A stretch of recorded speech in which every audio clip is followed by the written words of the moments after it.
Hey everyone, Joe here from ActionX. Welcome to What's in the Tuber. Welcome back. If this is your fifth, are we on the fifth? I think we're on the fifth. Either your fourth or fifth. No, yeah, we're on the fifth. The fifth Nancy Drew season 4 episode review. Hope you're doing well. Hope you're staying safe out there in the big blue world. It is getting hot. June is almost over. I'm like, geez, June, where'd you go? I mean, yeah, I honestly thought going into like this season, we're talking about Nancy Drew specifically, I thought like, okay, it's gonna take some time, we're gonna like take a little bit of like, a long time to get to May, and then here we are, like we're a month in. It's just, yeah, time going by way too fast, man. There's just way too much stuff to do, way too much stuff to talk about. But this week on Nancy Drew, I will say, like, it's a bit of a down, and not like a downward turn. I mean, like, okay, you had so many great episodes back to back to back, and I'm like, this is still a great episode. I'm still thinking, like, this is still great. Definitely, it was a little bit of fun, a little bit of, like, not side story nature, but just, like, abilities to, like, with this being the final season, like, to go back and kind of, like, wrap things up that, we will not get a chance to down the road. So better take advantage of the free time we do have with this instead. This being more about dads. So consider this like kind of like a very late Father's Day episode kind of ordeal, if that makes sense. But either way, this is like, again, the next natural step in this current mystery, as we're checking along. And honestly, like the ending really like, okay, now we're really getting somewhere good. I mean, or not, at least interesting, at least let's say that, so to speak. This was also Carson Drew's actor, Scott Wood, I think it's his first episode as director. Probably his only one, but I'm pretty sure he directed another episode in the last season. I only knew because like on my Twitter feeds, like it was like clamor, like, oh, Scott Wolf is directing this episode. I'm like, okay, cool. That explains why he's not on camera this week. Has been on, like, it's weird, like when Carson is in an episode, we don't get Ryan, and then we get to when we see Ryan, we don't see Carson. So it's like it's very coincidence they're just not in the same frame together. It's just funny for me at least. But anyway, let's go for the Butcher recap and talk about this week's episode of Nancy Drew. So we are at the forest where the 8 bodies were at the premiere. They're kind of like going back, retracing, like seeing, like going back to an old scene with like, it's been a couple weeks, get some fresh perspective there, see if they can find anything new that they weren't able to uncover a couple weeks ago. They're looking around. Nick manages to find some like liquid indent marks, meaning that the sludge from the bodies dripped into the water. So that's the prevailing theory right now. That how the water got infected. Nancy and Ace, this is their first time, like I believe, on screen together. Since a couple weeks ago, and it's very awkward. They're trying to play it off as professionally. Hey, we're still friends. We're still in this capacity associates, so let's do our best to solve this mystery and get back home. Obviously, Bess senses Nancy's issue, as well as George also mentioning the fact that since there has been no opportunity to go for clerkship, she's deciding to go back to do pre-law classes, at least to keep up her time, at least. But she misses the early deadline, so she has to pay the late fees and everything. And she's just not doing so well liquidly financially, because even though the Nick owns the claw, it doesn't mean they're rich. It just means that, okay, I gotta really figure out where to get this money from. And Bess is like, hey, why don't we just throw a fundraiser that secretly is going to your benefit of, your pocket, which I'm like, that is really shady shit, but I'm pretty sure it has been done before. Not gonna like. What was I gonna say? Yeah, so even Bess pulls away Nancy, lets her know about the plan. Hey, let's do a singles night.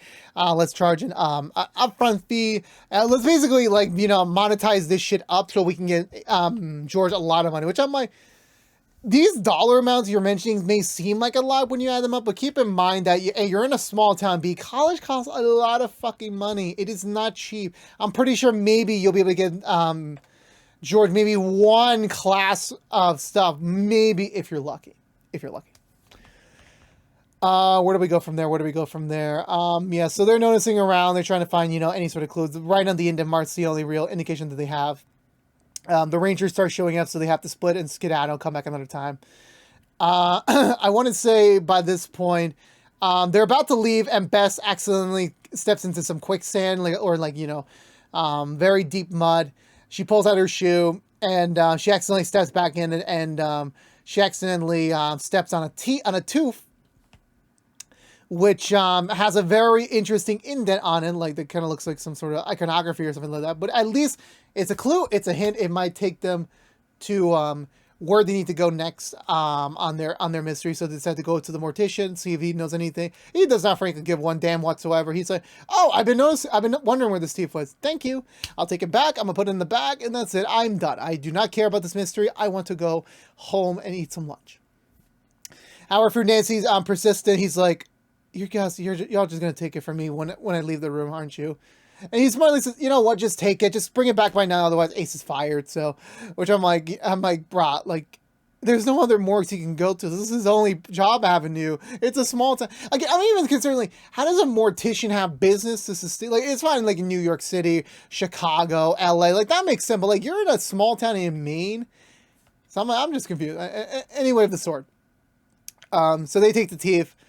I want to say Nick tries bribing one of the officers to once again resume the plan of like trying to shut down the water for testing, but they're like, no, you need hard evidence. You need something concrete in order to be able to officially like hammer it down. Like this needs to be closed out and everything. Even he tries bribing her with a pie, which I'm like, yeah, I knew that was never going to work. Really, 100% speaking. I want to, after that, okay, so I forgot, back at the mortician, they're like, okay, we need to find a dentist that's willing to keep quiet, that can do this pretty fast, that we can get today. And there is one dentist we know that might be able to get that accomplished. It is none other than George's dad, which I think we were introduced to last season, and George kind of brushed him off because, you know, he left when he was 18, and, like, you know, he just needed, like, you know, find his footing in life, and, of course, obviously, George is just, like, you know, not really wanting to do that because, again, last time they did so, it was just, it didn't really work out. So, but they have no choice. He's the only, and besides, George even went along with it previously. He's probably busy. He's not gonna drive all the way down to Maine just for me. And he does. He drops everything for her, and I'm like, yeah, you should have watched your word. You really should have watched your words. So he's doing the checking, and they're looking for the symbols and everything. Nothing's really popping up for now. But apparently the indents on all the teeth from the collapsed bodies were not carved into. They were born with it because these are just too natural. This is something like you can like chip out with like a tiny tick or anything. This happened during the development. So and since they're all connected, that means something more mysterious and more paranormal is at the work here. But he does remember, coincidentally, that a long time ago, when he was in college, he went into this secret room in a college that had 3 skulls that had very similar indents. Which I'm like, how coincidental is that? But this is their only lead. They're like, okay, you know what, let's do it. Let's go to this college. Let's go on a road trip. Let's George and Dad spend some time together. Which I'm like, hilarious. Nick also brings in Ace on the whole, like, we got to stop the water thing. And then trying to figure out, like, what can we legitimately do to, like, prevent people to, like, to let people understand, like, this is an issue and they need to actually shut this down now. And Ace has a pretty good idea in theory, which is basically dye the water red so that will scare enough people to try and figure that out. But, of course, obviously, they live next to a ribbon basin, so to get all the food dye, all the coloring to, like, make that even remotely possible is next to impossible. But they do have someone else who could probably help. A young woman named Bess. So yeah, they recruit Bess. She manages to find a spell that could temporarily change the water red. They managed to find a stronger incantation since the one Bess found is much more of like a 3-minute cycle. They need something like a little bit more longer term. So they do find it. The plan does work. The officer's like, okay, fine. We'll shut down the water. But like, I got my eyes on you. Like, you know, this is just way too coincidental in my opinion. Which you should be. So Nancy, George, and her dad head over to the university. They're looking around. Eventually, they do find the room. However, it requires a pen pad. Nancy needs a little bit of time to work on it. George and her dad play a little bit of a bit to try and get one of the security guards off their back, which does somehow pretty much work. As Nancy goes in, she finds the 3 skulls. She finds the indents and everything. She's just looking around, and then she finds a device that apparently were somehow connected and related to the skulls, but it disappeared. It wasn't there anymore. Eventually, she gets caught by one of the professors who she manages to lie her way about it, just a little bit enough to get away. George and her dad successfully also managed to get away as well, with them convincing that they're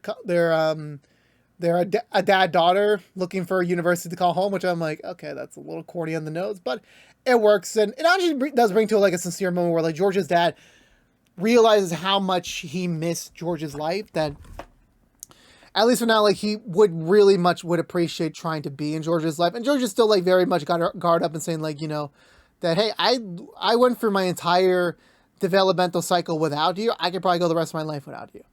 And I can sense she's a little bit more open to it, a little bit more so, but she's still like, nah, man, nah, I don't think this is for me. I don't think this is exactly what I feel comfortable on doing. So eventually they take a break while Nancy shows up, telling them to run, and she also like, slow runs with them, saying that like, okay, we need to find, this device, we need to find, where it could be, somewhere on the black market, that's where we need to find it. So they regroup back at Nancy's headquarters, still weird to say. They even have to recruit Ace over to use his computer skills. The dad's about to get like cast off by George, like, okay, your part's over, you can just go home right now, and he's just like lingering, he's like, you sure you don't need me for anything else? Like, I don't mind. I got the free day. And I'm like, I keep forgetting this takes with an entire freaking day. Nancy and Ace, again, like, they're trying to figure out their boundaries. It's a little bit difficult, per se, because, like, again, Nancy really wants to make this work, and Ace is trying to, like, do his best to, like, hold it back in. Eventually, Ace does provide it with the, with people that could, like, relic hunters, they could get them a little bit more, like, what they need. They eventually do find someone that's local in town that's pretty cheap, so they take him. However, of course, since they kind of burned a lot of people in town already with like, asking for favors and such, it's not quite wise for them to do it right now. So they use George's dad to like, be the scapegoat, be like the guy who's gonna like, pitch the money, pitch the communication to the relic hunter. And they meet up, even like Nancy's making a little bit of a joke with George about like, hey, thank you for letting me borrow your dad, which I'm like, in any other context, that'd be so wrong, but it works out here. Yeah, so after that, so the mysterious relic hunter turns out to be none other than Ryan.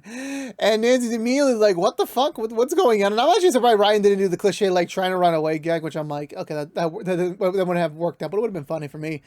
Nancy storms off. Ryan goes after him, and, that's when the notice goes in of George's dad saying that, hey, he's a teen dad too.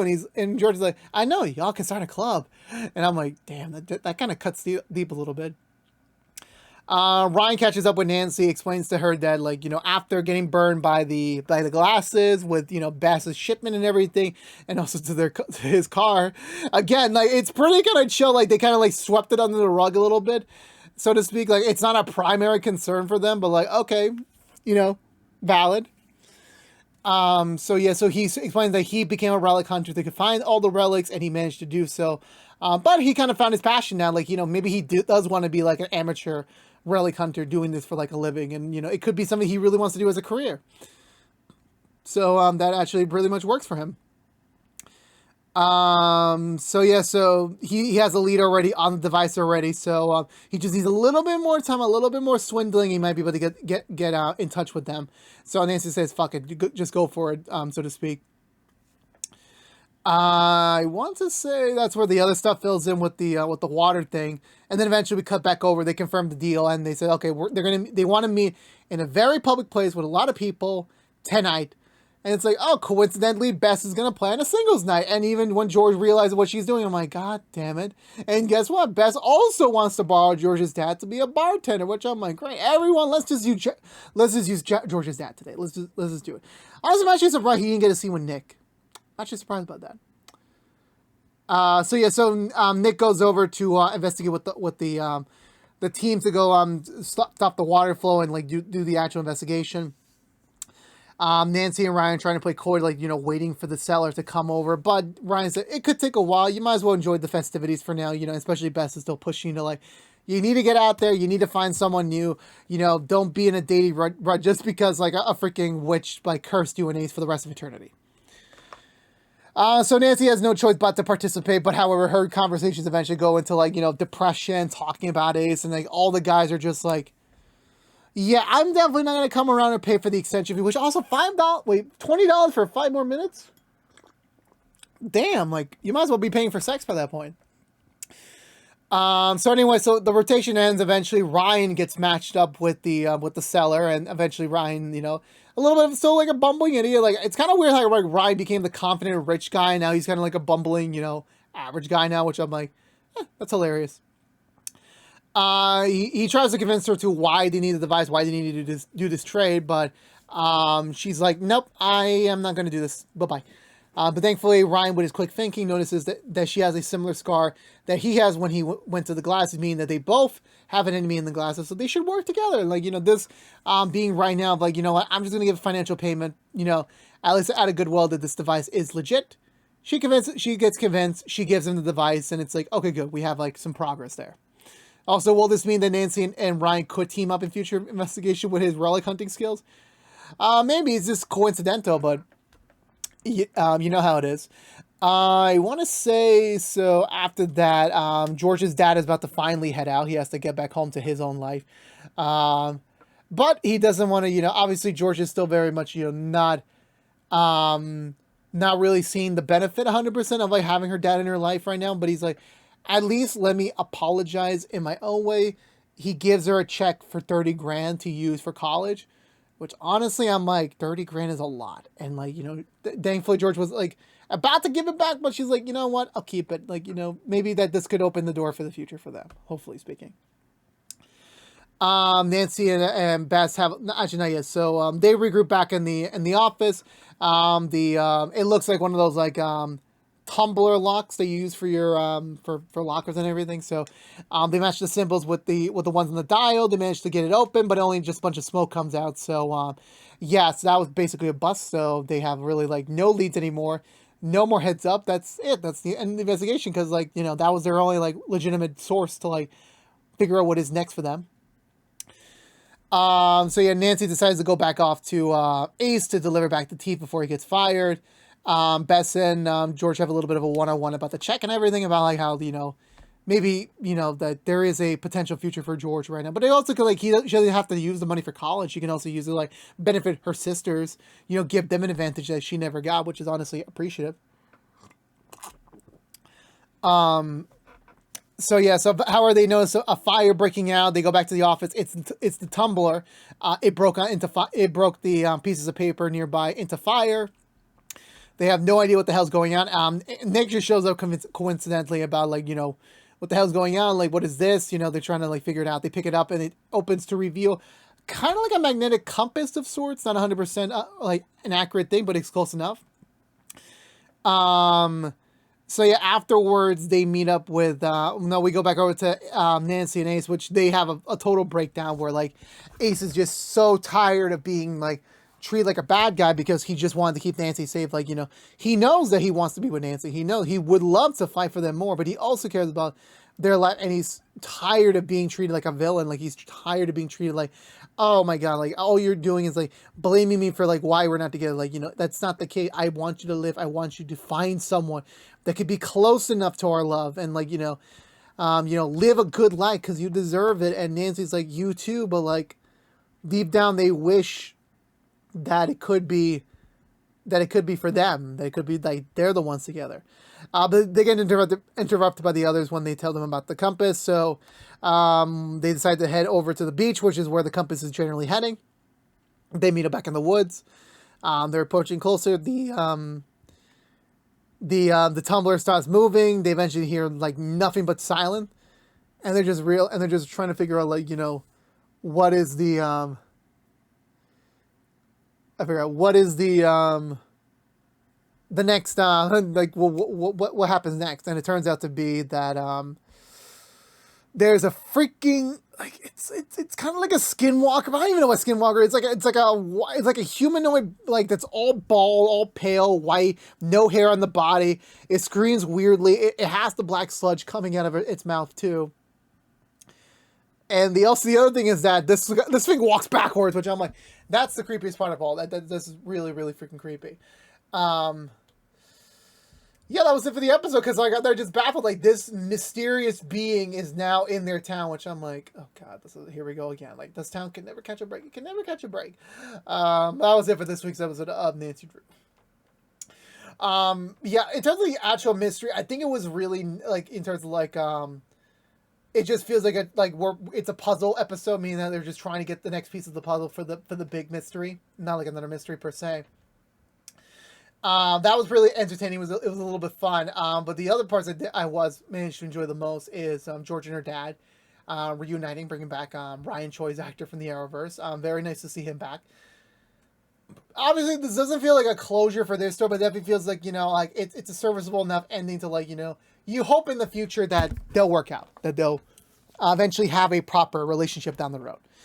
Nancy and Ace's relationship, is just all over the place. Like, they understand what's at stake, but it's still not being clear to like, both of them that like, there's going to have to be a very hard decision to make for them to like really stick to the fact of like, we can never be together. It's going to be harsh. It's going to be long, but it's going to happen at some point. Otherwise, they're never going to end this bickering. Very nice for Ryan to get some new purpose again. Like, obviously we knew he was kind of heading into the direction of relics with the season 3 finale, low key, but now this actually being like, oh, I want to be a relic hunter now. It's a pretty nice direction that I wasn't even expecting. And my only criticism was like, Beth kind of like sidelining her own story. Like, even she mentions like, yeah, I'm just wanting to get away from it, which I'm like, this is one of the first times in a TV show I watched where like the character admits like, yeah, I'm sidelining my own storyline just for the sake of, I do not want to deal with it right now. Which I'm like, fair. There's already enough stuff going around, so to speak. But honestly, like, again, like the whole big revelation of like this mysterious creature and like, how does this all connect with the bigger mystery? Like, even I can't speak English. Like, I'm very curious to see what ends up happening with that. Cause like, I'm in whole new territory here. Like, there better be like a backstory to this. There better be like some sort of like, connection with everything else that's happened. Cause like, this cannot just happen randomly. Otherwise, I know Supernatural does this randomly, but I'm like, still, there's always some sort of underlying connection that I'm like, I want to know about that. I really do. But with that being said, I'm going to give this episode 2 thumbs up. I enjoyed it a lot. Let me know in the comments below what you think of this week's episode of Nancy Drew. I would love to hear your comments down below as always. But I believe that's going to do it for me today, everyone. So if you're unaware, this video was the 2 from ActionX reviewing every episode in the final season of Nancy Drew. If you want to know what we're doing normally, what's the 2 besides our Nancy Drew episode reviews. Currently, right now, we are doing the Crowded Room reviews each and every week after brand notices on Apple TV. But if you only care about Nancy Drew, Year in Luck will be back next week with another brand new episode review, so stay tuned until then. But until then, stay safe out there, be good to each other. Thank you so much for watching. Subscribe if you haven't, like, favorite, share, ring the bell, and all that good stuff. And until next time, for all you members of the Drew crew out there, peace out.